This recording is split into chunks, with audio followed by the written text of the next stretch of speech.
Pior Congresso da história da República. Um judiciário egocêntrico e parcial. Um governo, senhor presidente, que nós entendemos o porquê. Enfraquecido, acorrentado às alianças e conchavos para se manter no poder. E ainda uma quantidade considerável de veículos de imprensa que fazem um papel sujo para o sistema dominante. Não respeitam as leis, nem os tratados e convenções internacionais. Vivemos uma democracia distorcida. Para pacificar o país, o senhor anistiaria o presidente Jair Bolsonaro? Nenhum país que não esteve em guerra perdeu tanta renda como o Brasil perdeu ali entre 2014, 15 e 16. Ou seja, a fórmula aparentemente não funcionou.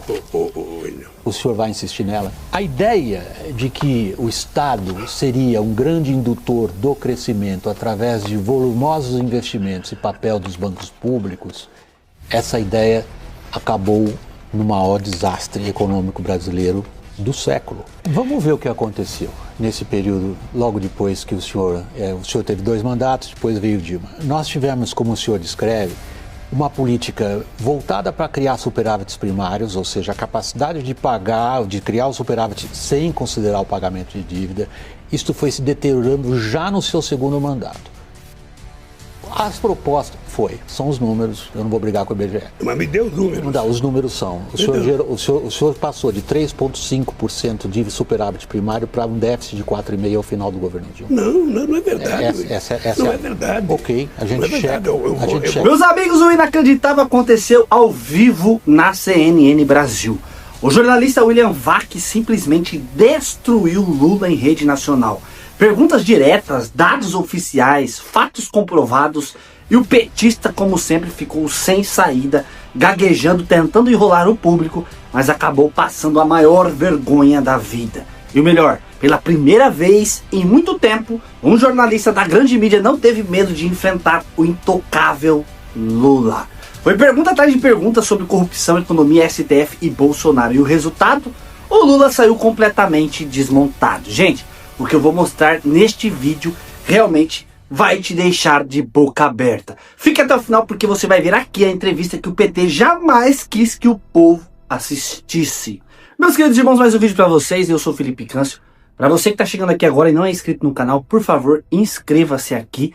Quando chegarmos a 1 milhão de inscritos, eu vou sortear R$5.000 para um de vocês. Então, já se inscreva para participar do sorteio e ative o sininho das notificações.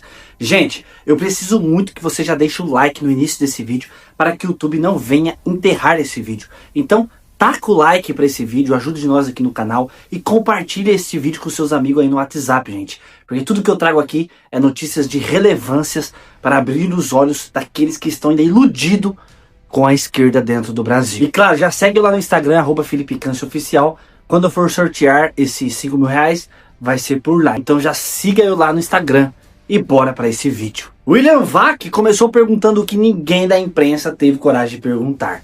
Presidente Lula, o senhor anistiaria Jair Bolsonaro para pacificar o país? E ali já começou o desespero. Lula gaguejou, desviou o foco, fugiu do tema e tentou transformar a pergunta num discurso vazio, mas Vac não perdoou. Ele insistiu, jogou os números na mesa e escancarou o colapso econômico causado pelo PT. Eu tive o prazer de indicar 6 membros para a Suprema Corte. O senhor se arrependeu de alguma Não me arrependo nenhum. Não me arrependo porque eu nunca indiquei alguém para a Suprema Corte para depender de favor deles. Eu indiquei pelo currículo, pela competência das pessoas e ele foi referendado pelo Senado. Portanto, eu não me arrependo, acho que eles fizeram coisas extraordinárias. A sua própria carreira política recente teve pendurada numa decisão do STF, foi por culpa dela que o senhor foi para a cadeia. O que o senhor faria diferente? Impeachment de ministros do STF, por exemplo, estaria na sua agenda? Deixa eu te contar uma história fantástica. Eu sou, pela primeira vez na história do Brasil, eu sou culpado de ser inocente. E aí nós temos um problema que foi a eleição da Dilma de 2014, quando o candidato que ela derrotou não quis aceitar o resultado. Foi a primeira vez. Eu perdi 3 eleições, eu perdi uma para o Collor, eu perdi 2 para o Fernando Henrique Cardoso, e eu voltava para casa para me preparar para outra eleição. O Aécio não. O Aécio afrontou a vitória da Dilma, entrou com recurso na justiça e é responsável pelo clima de animosidade que está criado hoje nesse país. Quem ganhou 4 eleições seguidas ali foi o seu partido. Quem tinha a caneta ali, nós estamos falando até 2014, para gerar um clima assim ou assado, era o seu partido. O senhor está atribuindo uma essencial mudança de clima político a alguém que tinha o direito de pedir a contagem de votos. Não, as coisas começaram a mudar depois de 2014, depois do golpe que deram contra Dilma Rousseff. Até então a gente vivia numa normalidade. Você nunca tentou derrubar um presidente em lugar nenhum do mundo porque ele não estava bem na pesquisa. Nunca. Ou seja, o que aconteceu é que inventaram uma pedalada. O que o senhor chama de golpe, que foi a destituição da presidente Dilma Rousseff, ocorreu dentro das leis e da Constituição brasileira. É possível, do ponto de vista histórico, chegar à interpretação que o senhor faz. Do ponto de vista jurídico, não. A outra colocação que o senhor faz a respeito de quem são os responsáveis pelo clima atual, a gente pode, de novo, do ponto de vista histórico, debater e debater durante um longo tempo.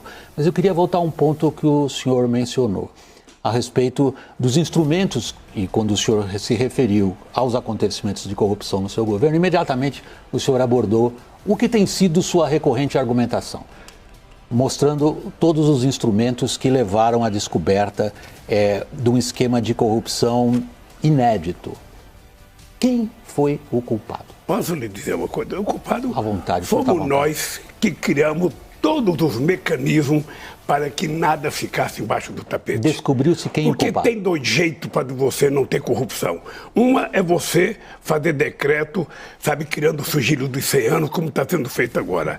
A outra coisa é você jogar tudo embaixo do tapete e não levantar o... O senhor tem uma explicação a oferecer ao eleitorado sobre o que aconteceu? Quem foi o culpado de tudo aquilo? Olha, eu acho que o culpado foi quem meteu as mãos, sabe, manteve os pés pelas mãos. Qualquer que tenha sido o erro cometido pela Lava Jato, ela, em boa medida, lavou a alma do brasileiro.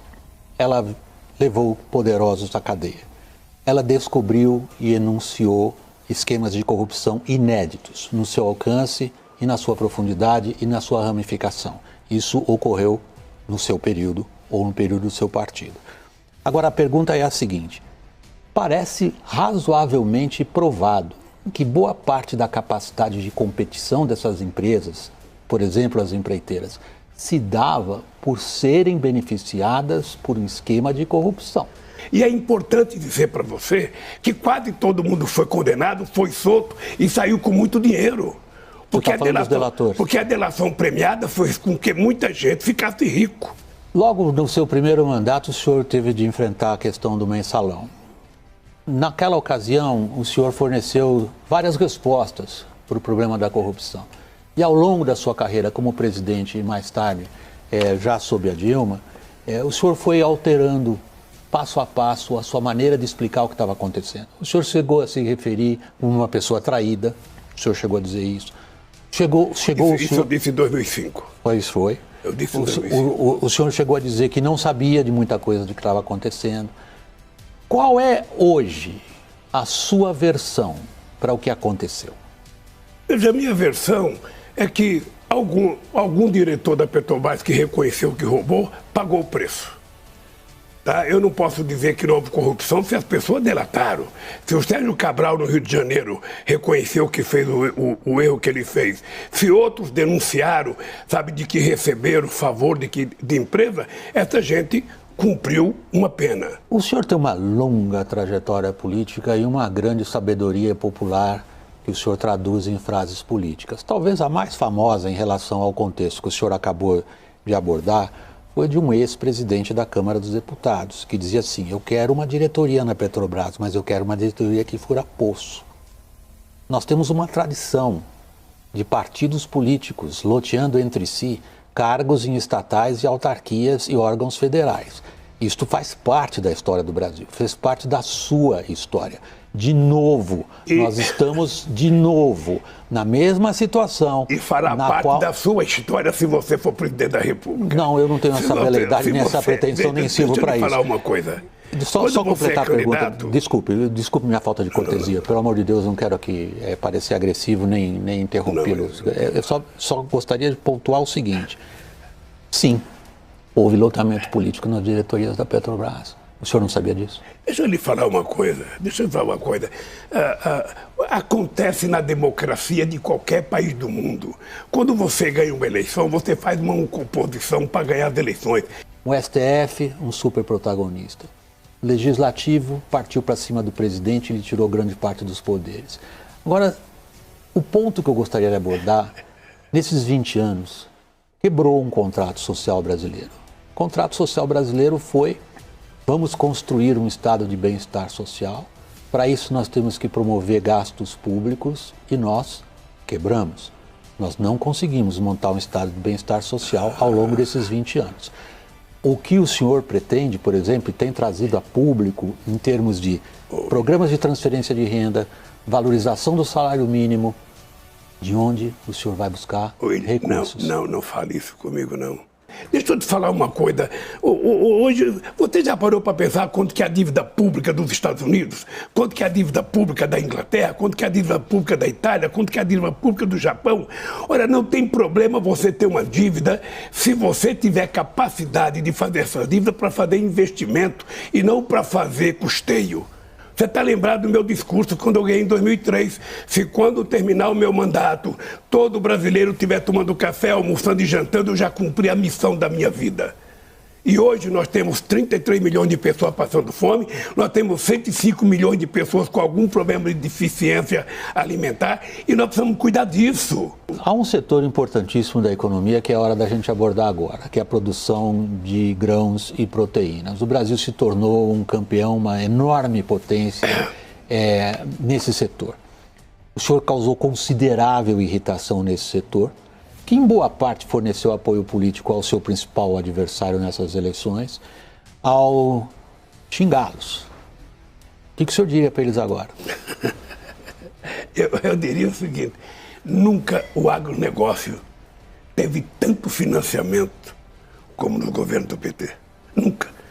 O problema deles conosco hoje é porque eles sabem que no governo do PT não vai ter desmatamento na Amazônia. O senhor considera o agro responsável pelo desmatamento? Eu conheço as pessoas de responsáveis. Já que o presidente Lula tem um problema grave de popularidade, já que caiu 5 pontos percentuais esse mês, a maior queda, provavelmente, que já viu na história, ele saiu tentando encontrar quais são as desculpas. Segundo o marqueteiro de plantão lá, o problema é a comunicação. O que eu concordo em parte. Toda vez que o governo comunicar o que ele quer fazer, anotem, é problema, porque tudo é ruim. Impressionante. Eu vou ajudar o PT.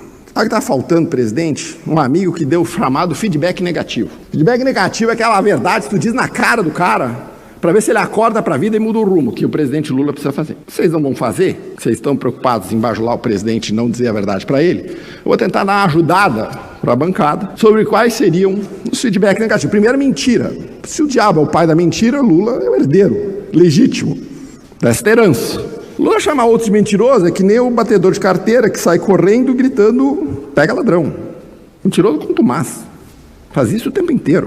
O segundo feedback negativo é a Janja. Eu gostaria de dizer que toda vez que a Janja aparece para o presidente, perde popularidade. Uma primeira-dama que fala problema, cidadãos e faraona, esbanja dinheiro público e aparece em vídeo às 6 horas da manhã, acordou o coitado cinegrafista para fazer ela, fazendo uma caminhada mequetrefe, chamando para o carnaval, ouvindo Margarete Menezes, enquanto o cidadão comum não consegue comprar laranja no supermercado, ri na cara do brasileiro.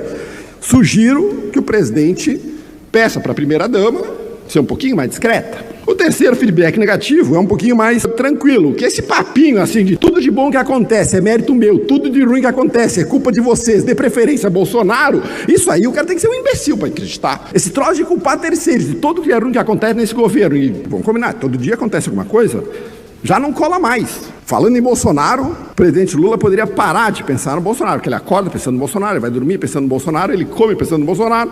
Isso já está começando a pegar mal. Eu sei que o Lula tem alguma inveja do presidente Bolsonaro, que consegue sair na rua, atrair milhões de pessoas, coisa que ele não consegue fazer. O que eu presumo, que também eu acho que o presidente tem que entender, é que chamar metade da população, 100 milhões de brasileiros, de nazistas e fascistas, também não melhora a popularidade. Os 39 ministros ruins também é um problema, que deve ser resolvido. O ministério do Lula é uma espécie de Champions League da ruindade. Se eu fizer um concurso, é difícil saber quem é o pior. Agora vai ter uma reforma ministerial, vamos ver se melhora. Pelo menos parece que a ministra pior de todas ali... Não, pior é difícil, né? Mas das piores, a Anísia Trindade parece que vai ser trocada por alguém competente, coisa que ela absolutamente não é. O outro feedback negativo é essa megalomania de que Lula é um líder mundial. Lula não é respeitado em nenhum lugar. Lula é absolutamente irrelevante. A diferença entre o presidente Lula e o presidente Bolsonaro é que o presidente Bolsonaro nunca disse que era líder. Ele nunca trouxe para si uma liderança que ele jamais teve e nunca mentiu para a população dizendo que ele era líder mundial, diferente do presidente Lula, que faz isso todo dia e não o é. Xi Jinping é boa. O que é uma coisa interessante. Outro feedback negativo é o presidente Lula parar de falar de democracia. Porque se eu trago Xi Jinping, Ahmadinejad, Bashar al-Assad, Daniel Ortega, era fã do Chaves, trago Nicolás Maduro e falo em democracia, esses são minha turma de amigos, só tem facínora. E ainda a deputada vem me dizer que Lula trouxe Xi Jinping aqui. Mas eu estou te falando que é uma realidade paralela. O presidente Lula fez uma entrevista coletiva, ele falou uns 5 minutos, ele falou 20 vezes a palavra democracia. A palavra democracia na boca do presidente Lula é vazia. Ela não tem sentido nenhum. Ele nem sabe o que significa a palavra. Eu não vou falar da crueldade dos reféns de 8 de janeiro. Eu não vou falar da esquerda que fica louvando o filme Ainda Estou Aqui, Esperando a Picanha, com a Fernanda Torres, conta a história do pai do Marcelo Rubens Paiva, que foi assassinado na ditadura, o que é uma crueldade, o que está errado e que tem que ser punidos culpados, ao mesmo tempo que premia e aplaude a tortura que está sendo feita hoje aos reféns do 8 de janeiro, donas de casas, professoras, senhoras de idade, vovós, mães que estão presas única e exclusivamente para manter uma narrativa política de golpe. Esse assunto nunca vai passar em branco aqui. Voltando para a economia, picanha virou homenagem.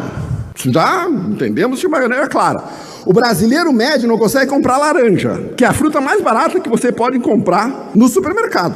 Passagem aérea, que o Lula falou que pobre ia voltar a andar de avião, nem 1% mais rico está conseguindo comprar. Se a inflação continuar no rumo que está, no ritmo que está, a próxima moeda que o Banco Central lançar, eu recomendo que ponha na moeda o javali.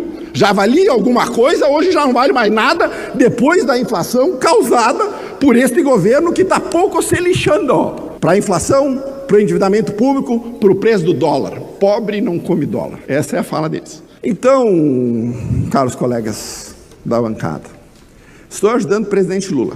Talvez nesse caso, a popularidade dele, que está em 39%, que eu já acho exagerado, pare de cair. A nossa meta é dobrar a meta, chegar a 13%, que era a popularidade do Dilma pré-impeachment. Enquanto isso, talvez se o Lula puder seguir um pouquinho isso aqui, talvez a popularidade dele aumente um pouco.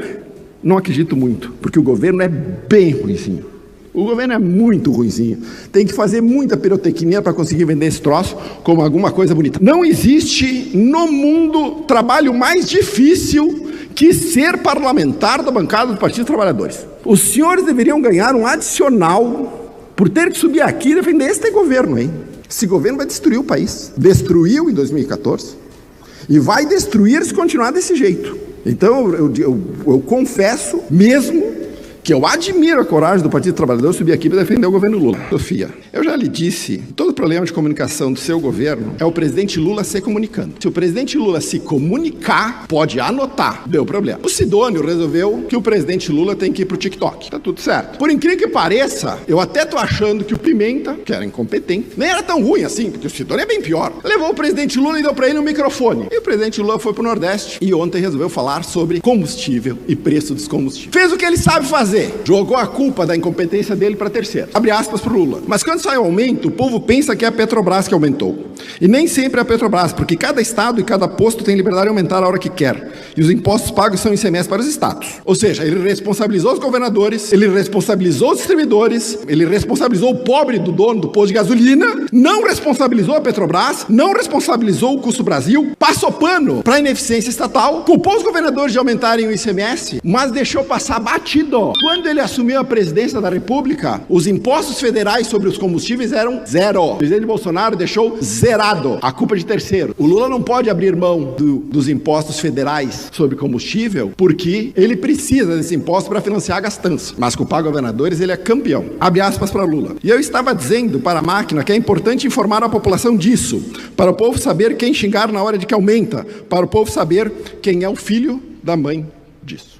De cada R$100 que vai para o tanque de combustível do consumidor, R$36 ficam com a Petrobras, R$11 fica com o governo federal, R$23 ficam com os governos estaduais, R$28 ficam com os intermediários, e os intermediários aqui, até onde eu sei, a gasolina não se teletransporta da Petrobras para o tanque do combustível do carro. Ela precisa de transporte, ela precisa pegar na refinaria, levar até o posto de gasolina, alguém tem que abastecer o carro, porque no Brasil é obrigado todo posto a ter frentista, não existe autoatendimento em posto de gasolina no Brasil. Esses intermediários ficam com R$28 e apenas R$2 é lucro deles. E o presidente Lula diz que o problema da gasolina não é a Petrobras, incompetente, não é o governo federal perdulário, é o pobre do empresário que põe o dinheiro dele para fazer um posto de gasolina, para botar uma distribuidora de combustível e que carrega todo o ônus. Discurso populista e rasteiro. Não apresentou uma única proposta para resolver o problema do combustível. Aliás, não apresentou nenhuma proposta como redução de impostos federais. Mas ele não pode reduzir impostos federais porque ele está com as contas públicas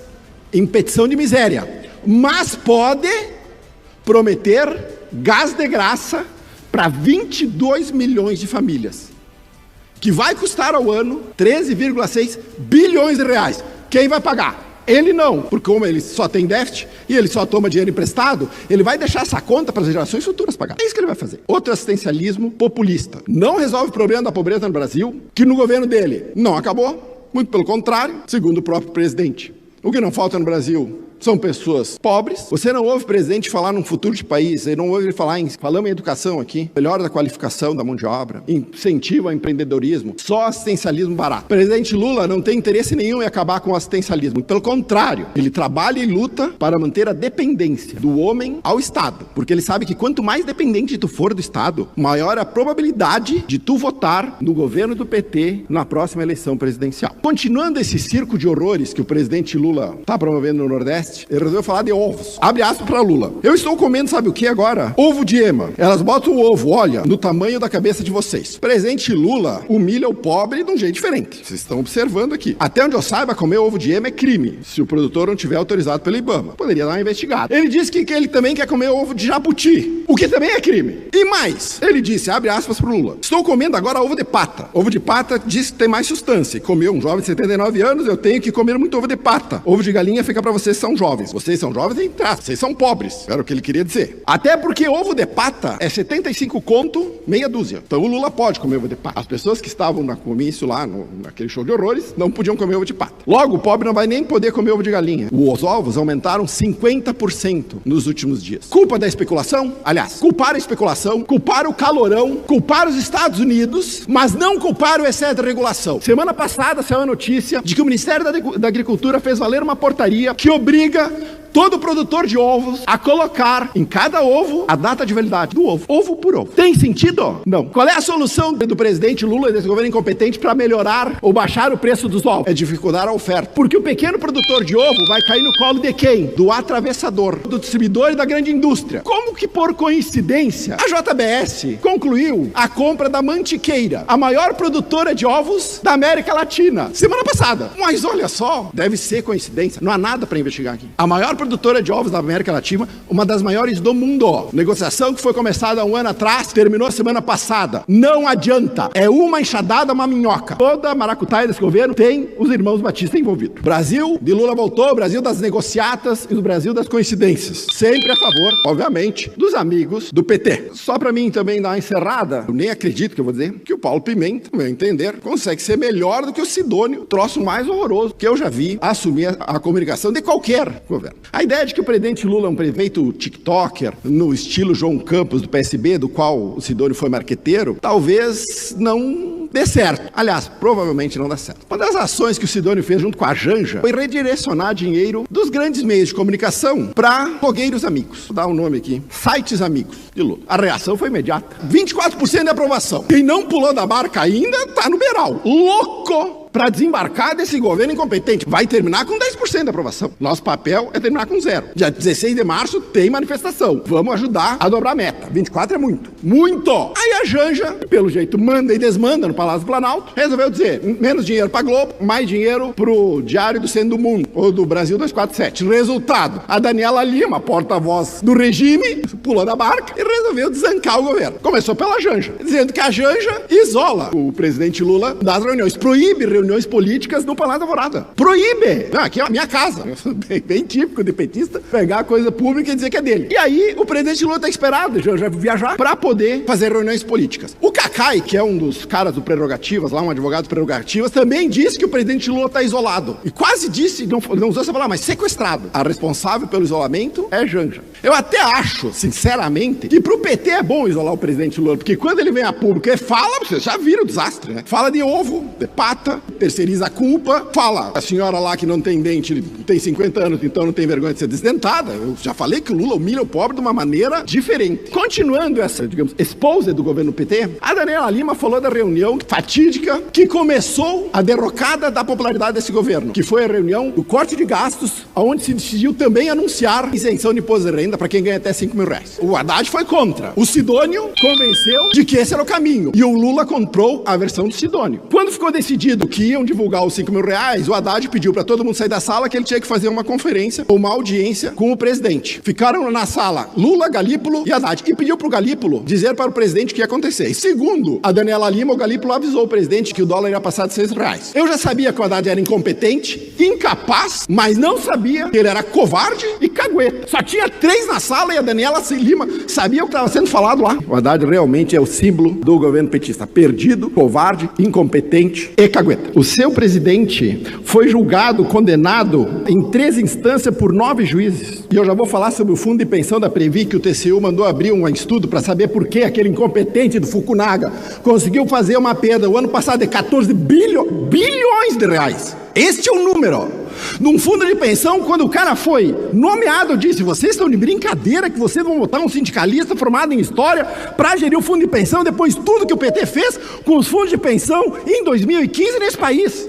113 bilhões de reais de perda. Compraram o título da dívida venezuelana, compraram o título da dívida argentina, compraram o título da Sete Brasil, compraram o título das empresas X do Henrique Batista, acabaram com os fundos de pensão, o Postales quebrou, o Previ teve a capacidade de render 2%. Este partido que fala em ficha limpa, cujo presidente foi condenado por corrupção de maneira unânime, eles vêm aqui pregar a moral de cueca. Isso é uma palhaçada, isso é brincadeira. Lawfare. Este é o nome do processo de perseguição política usando as instituições do Estado. Pelo menos a deputada Sofia Cavedon teve a hombridade de ser honesta quando falou dos reféns de 8 de janeiro, dizendo que eles depredaram patrimônio público, que eventualmente alguém se filmou defecando em alguma coisa. Não quero dizer para a senhora que a senhora tem colegas da sua ala ideológica que também fizeram isso no parlamento aqui em Porto Alegre. Nós temos que ouvir que essas pessoas que depredaram patrimônio público devem ser condenadas a 17 anos de prisão.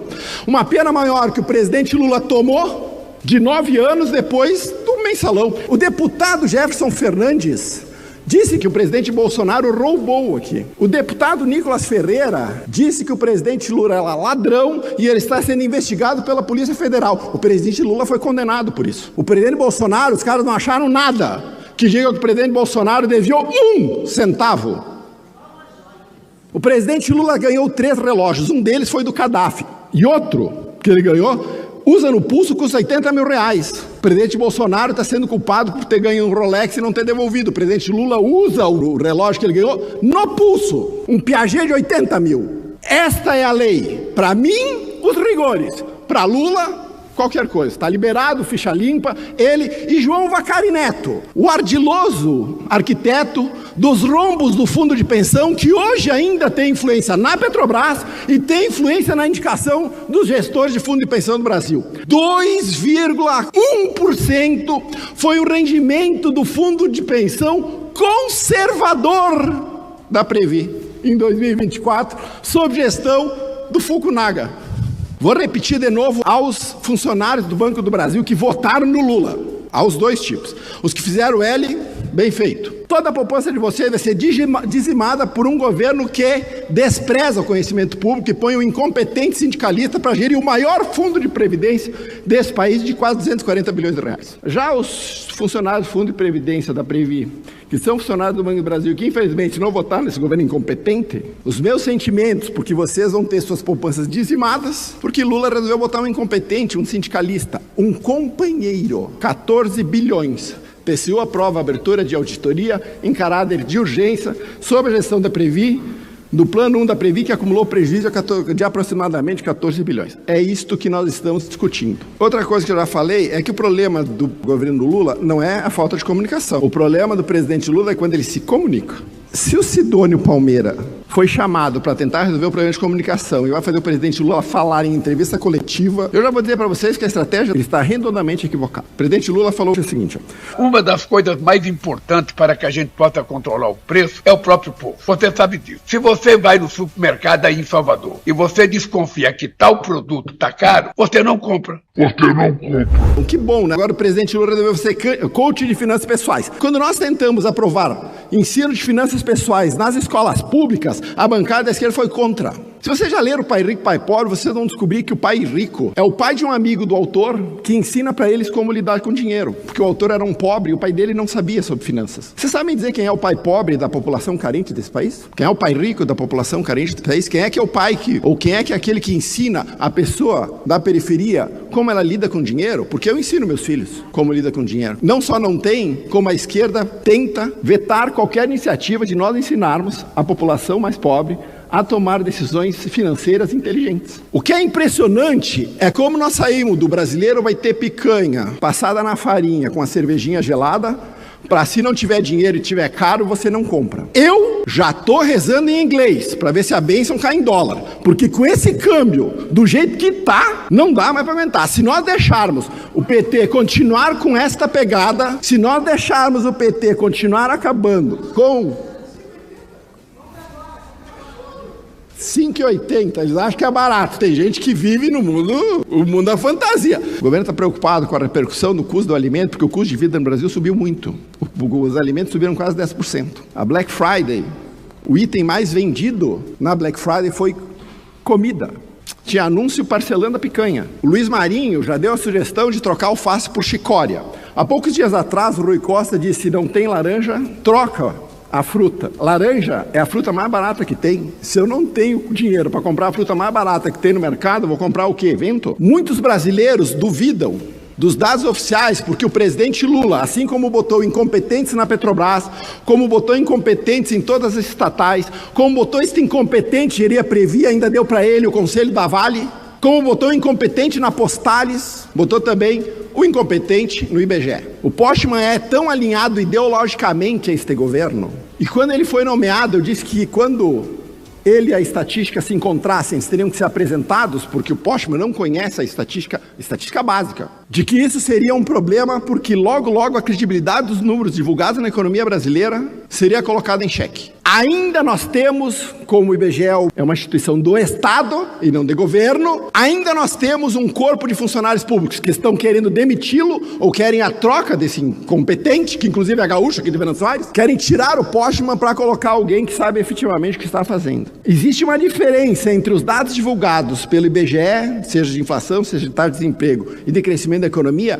e o sentimento real da população. Baitaca deu uma entrevista esses dias na GZH, dizendo qual é a quantidade de shows que ele teve cancelados nos últimos 2 meses, mais de 300. Perguntaram, mas por quê? Diz que porque o pessoal não tem dinheiro. Esta é a realidade que a economia brasileira e que o povo brasileiro e que a população brasileira hoje sente muito a questão do custo de vida causado por uma política econômica que não tem absolutamente nenhuma chance de dar certo. Esta política econômica é falha, ela é ruim e ela provoca exatamente isto: a perda de poder aquisitivo, principalmente da classe social que o PT jura de pé junto que defende. Meus amigos, o jogo virou dentro da própria mídia. Pela primeira vez, um jornalista de peso teve coragem de falar verdades na cara do Lula, sem roteiro, sem censura e sem medo de perder o emprego.